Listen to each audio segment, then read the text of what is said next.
બ્લોગની સ્ટાર્ટિંગ કરતા. નમસ્કાર, જય હિન્દ, જય ભારત, વંદે માતરમ. Hello guys, welcome to our blog. તો જો આજે છે ને પાછો અવાજ બંધ થઈ ગયો છે. ક્યારનો જવાનો વિચાર હતો, કથામાં જવાનું હતું તો પણ આ પાછું બંધ અવાજ આવ એટલે હાવ.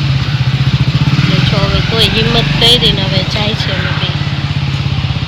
હવે બે છે ને નીકળાતા ને જાતા હતા ને કથામાં, તેમાં હજી તો અમે નીકળ્યા ને ખૂણા ઉપર જ જો આ ભાઈ અમને ભેગા થઈ ગયા ને તો પછી અમે ટનવાર નહીં આવતા રહ્યા.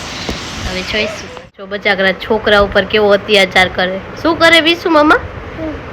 હા જો એની આંગળીમાં શું કરે, સેલો ટેપ વીટી દે. કા એવું કરે? હા કોણ છે એમાં? Pop pop.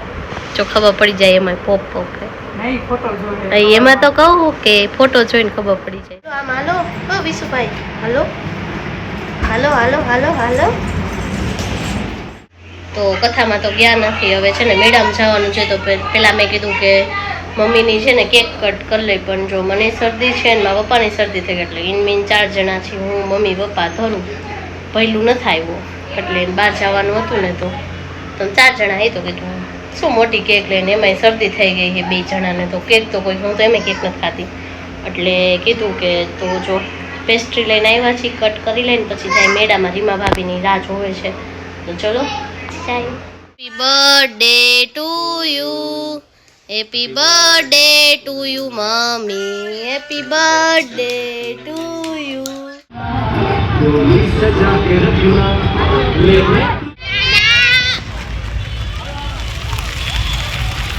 આમ જો અમે લોકો આવ્યા મેળામાં. આ શું કરો આને તો ગરમી થાય. એક તો એટલી શરદી, નાક બંધ હે ને એમાં આયાથી કઈ પવન આવે.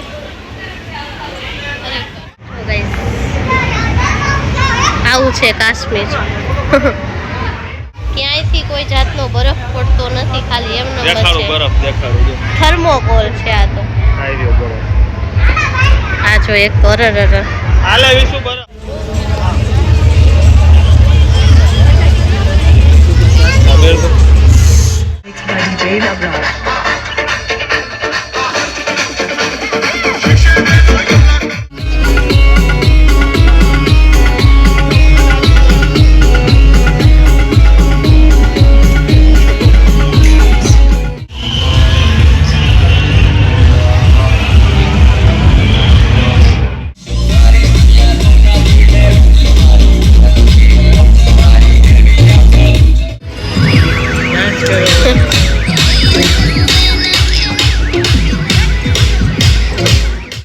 પહોંચી ગયા છીએ મારા ઘરે ને હવે આ જાશે ઘરે અને જવાના હતા કથામાં ને પહોંચી ગયા મેળામાં. કાતુર પંખો તો કરા અવાજ આવશે પંખાનો. તો ચલો હાલે બ્લોગ એન્ડિંગ કર ફટાફટ. ગુડ નાઇટ, જય માતાજી. આજના બ્લોગ માટે આટલું જ અને મળીએ ફરીથી નવા બ્લોગ સાથે. ત્યાં સુધી બધાને જય માતાજી.